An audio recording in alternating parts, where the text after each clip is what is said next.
Hi, I'm Bethany Matthews. I'm a teacher at Adult Education Wolverhampton. I teach sewing, millinery and other courses here. This morning I'm going to try and show you how to do a quick style envelope cushion cover using one fabric. Also, it's another way of upcycling if there's anything that you want to change or use up rather than putting it into the bin. So here we go. I've got this pattern here, or a layout, to show you how you're going to cut, or the measurements for creating your cushion style, envelope style cushion cover. Okay, so the measurements I've used today is in the front, which is where this middle bit here will be. It's 16 inches, and the length of it, or the width of it, will be 16.6, which means that you just got some sewing seam allowances on either side here. The diagram shows you where the extra bit that you'll need to create the back, which I'll cut at 12 inches on either side. I hope that's quite clear. So what I'll show you, I've already cut some of the fabric, so I'm going to just change and move the pattern away. So if I show you, this is how it will look when you've cut it at the right measurements that I've decided to show you earlier on. Okay, so I'm going to fold over, which I've done some markings across here to give me a gauge of where the fold will be. For the seam allowance, which I've prepared one earlier, all I've done, if you want a thin seam, I've just doubled it over, but I'm going to show you how to do that shortly. And then I've just stitched along the line just here.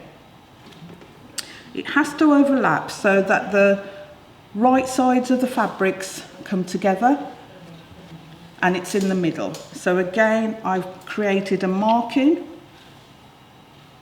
just to show me where my fold line will be.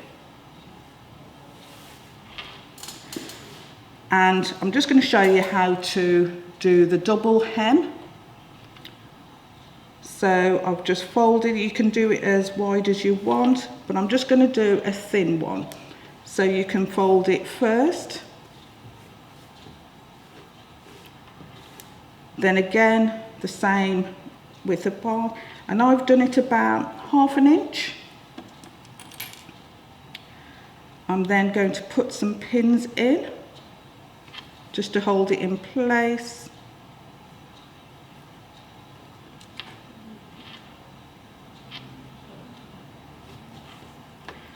But if you're not very good with the pins, we do have some quilting pegs, which are quite useful. That can also hold it in place for you.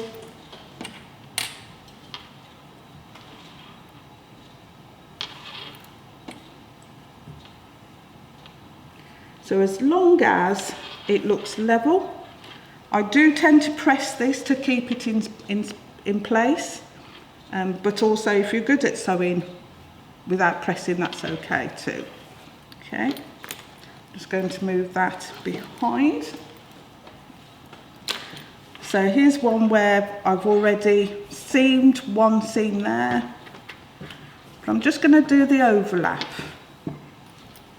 or sew the one hem here. Okay, I have my machine set up. Now I've chosen a different colour thread just to show you what it should look like once you've sewn. Okay. I have pressed this so it's held it nicely in place. And then I'm just going to put my needle in.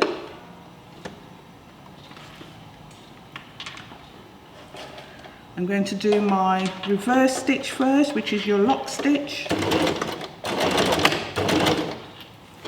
And then just take my time and steadily sew the seam.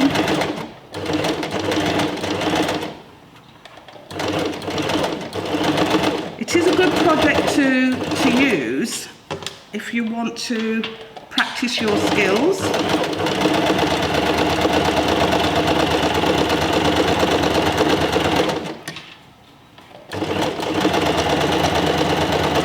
And as I've explained earlier, to upcycle any fabrics that you would ordinarily throw away or discard, so this is a really good way to do that. I've put my reverse stitch on the end there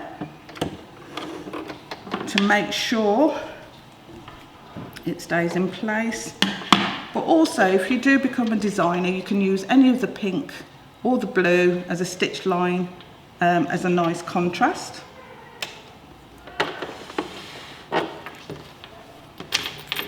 So once you've done those stitch lines and you fold, this will be your back. And as explained earlier, the right side is in the middle. And once you get your fold line, what you'll find is you will have a nice overlap. And I'll show you what that does for you once we finish the sewing. So I'm just going to cut this thread.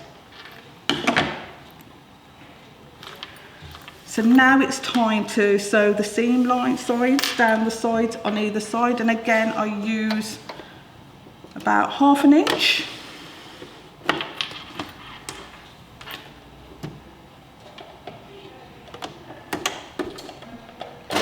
Reverse stitch.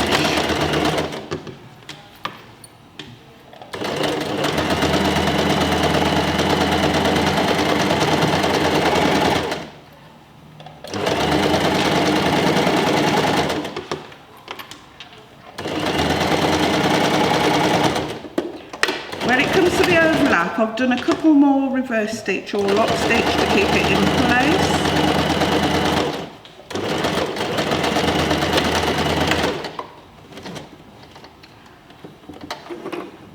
Take it out, and then I'm just going to turn it round. If it is easier for you to pin it, please do so.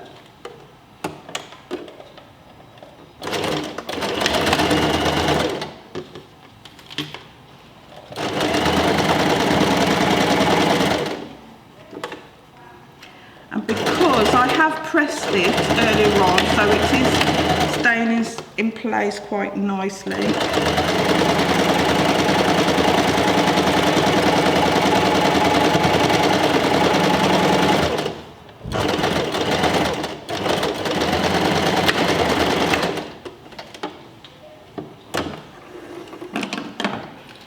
Okay, that is my sewing bits done. Turn off the machine.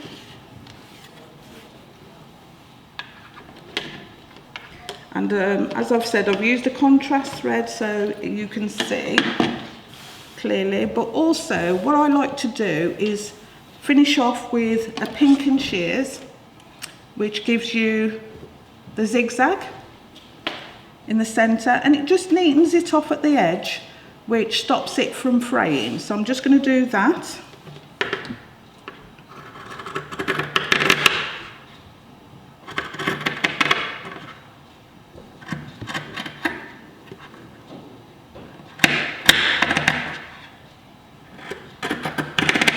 And you can see it's giving you a nice neat finish towards the edge. I'm not cutting all the seam allowance off, it's just really making sure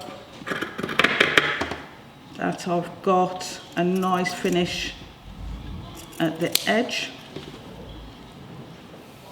Turn that round.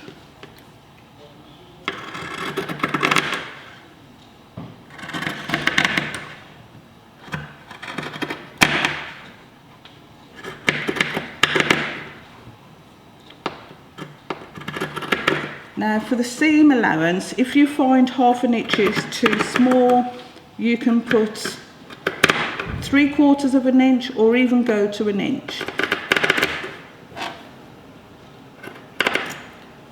But all you have to remember is it will make your cushion cover a little bit smaller. Okay, so all the sewing has been done. I'm now going to turn it inside out.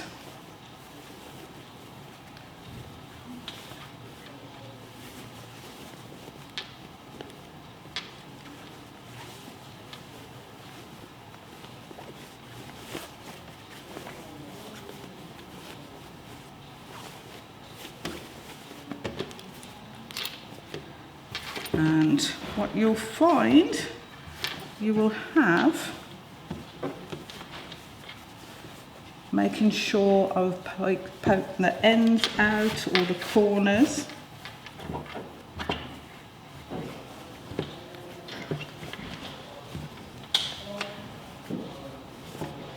Might be a little bit fiddly, but what you'll find, you'll have a nice, neat envelope style, which overlaps with each other as well, makes the cushion nice and secure inside.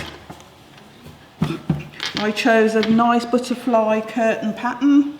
Again, this is the front, but that was quite quick, very enjoyable, very rewarding as well. And as long as you cut them, or you can cut them different sizes, and it will match the cushion in size when you decide on the size that you need. So this is 16 by 16 inch cushion, envelope style cushion cover.